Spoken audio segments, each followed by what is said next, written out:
So I assumed my mom would be joining us today, and she's not here, but she will be watching this video. So, Mama, who would have thought? I'm going to be sharing a personal journey of mine. It's the journey of the failure. Growing up in the United States, I lived a bilingual lifestyle. My first language was English, and my second language was Arabic, obviously. I communicated with my friends, family, teachers in English. I had the best childhood. Years passed by, middle school started.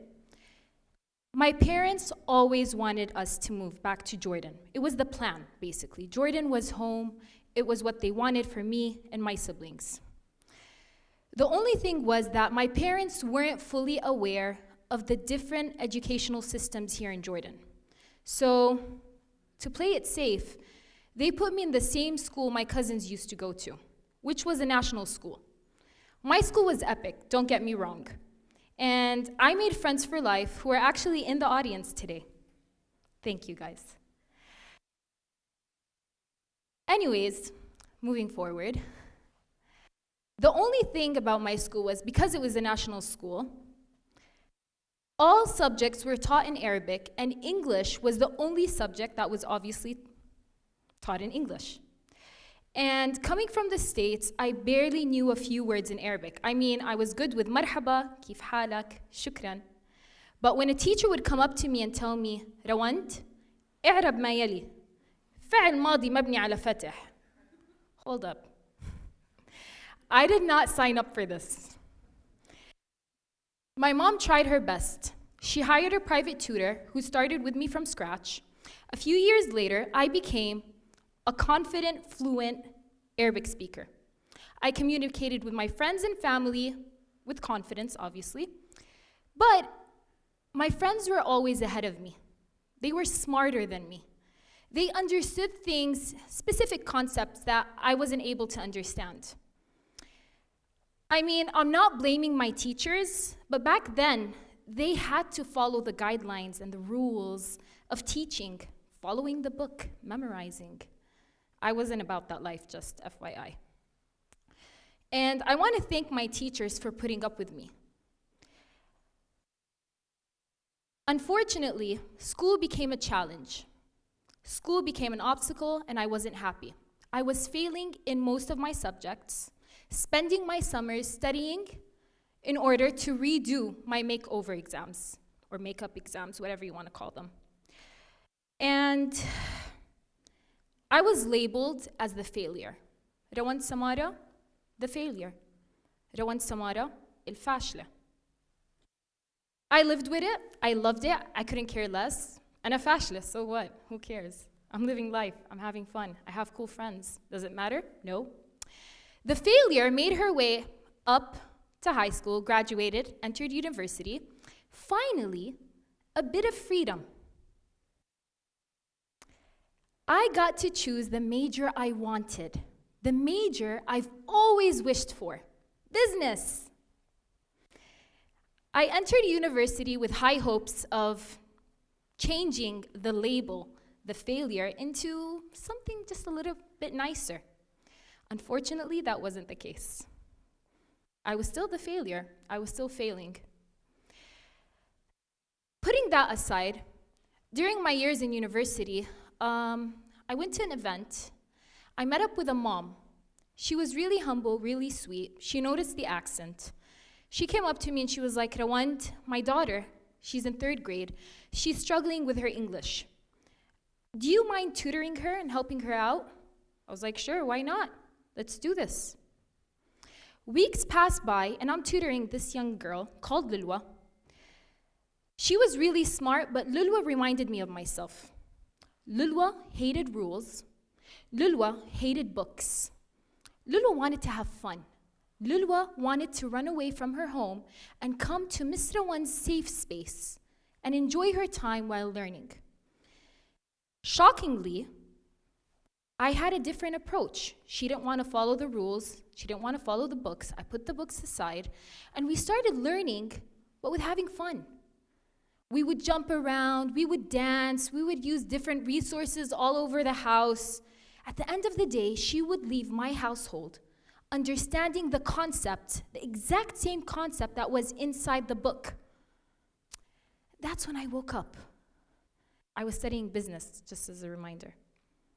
I was like, oh my God, I wasted 3.5 years studying something I'm not even a fan of, and I'm failing, but I actually feel passionate about teaching.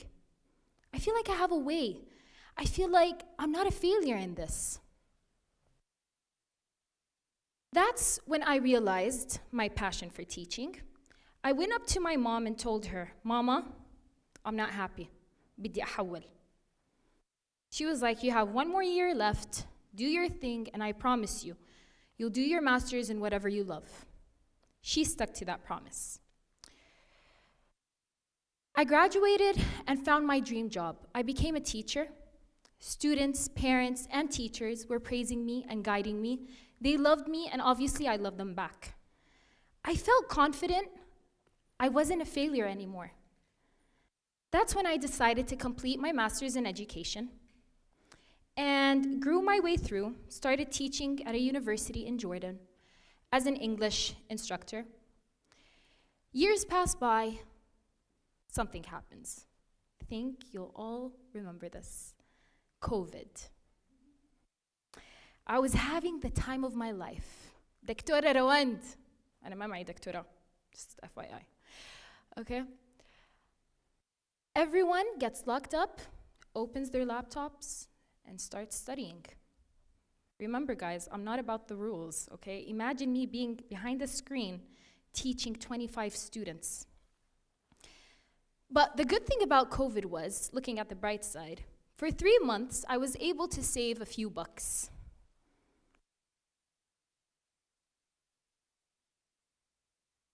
I was able to save a few bucks, and in July 2020, it was my mom's birthday.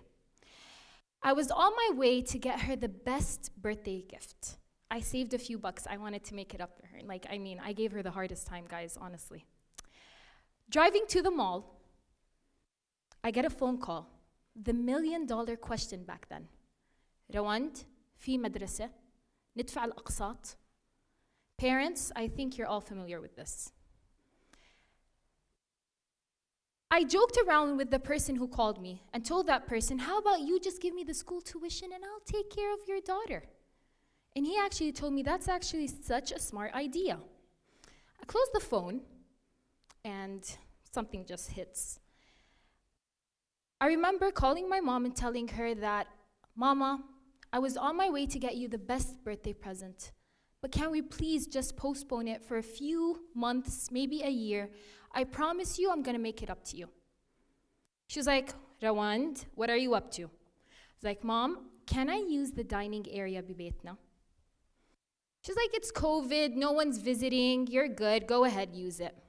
I took a U-turn and drove to IKEA, did a bit of research, understood what were the things I needed to prepare a classroom, and I got a phone call from 3 special students, Ali, Adnan, and Sarah. Ali, Adnan, and Sarah trusted me. They were the first students who joined the learning home. Their parents trusted me and they trusted me. We started posting inspiring stories on Instagram, inspiring moms, dads, caregivers, teachers. You're locked up at home, you have a KG student, you have a 4-year-old, 5-year-old, you're like, what am I gonna do? This kid is not gonna learn. We were trying to give people a bit of hope through Instagram. That's where the Learning Home Inn started. The Learning Home Inn was not only a platform to inspire teachers, caregivers, and parents. The Learning Home Inn was a safe space for my students to escape from the grip of COVID. We started with 3 students and ended up with 26 students that year. Using resources from my home, from my kitchen, we were able to create a classroom that had no rules, no limits, no masks. That was when I realized Rawand Samarah, the failure, became Rawand Samarah, the resilient. That is when I turned a crisis into a classroom. The learning home inn grew its way up. A few years later, actually, we were able to open our first pop-up and have more than 26 students join us. Basically, that's the story of the learning home inn. But for now, I want you all just to focus with me for a bit. During these hard times, I want you all to remember and think about our Palestinian brothers and sisters. I turned a dining area into a classroom. They're turning their tents into hair salons.